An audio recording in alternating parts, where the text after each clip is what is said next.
mo bang ang bahay ng alitaptap ay nagbibigay ng liwanag? Kaya naman bibihira lamang itong makuha. At kapag meron ka naman ito, ay magbibigay ng liwanag sa buhay mo sa anumang negosyo, tayaan, trabaho o kung anuman ang ginagawa mo. Kapag meron kang bahay ng alitaptap, ay magsisimulang mabago ang takbo ng pamumuhay mo.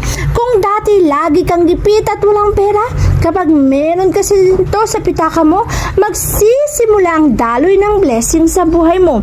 Marami na ang gumamit ng bahay ng alitaptap at nagsimulang swertihin ang buhay ng mga ito.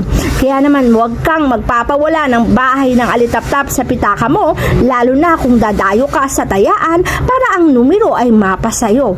Kung sa negosyo ay ilagay mo sa cashbox o lalagyanan ng pera para maakit mo ang maraming benta sa tindahan mo. Sa trabaho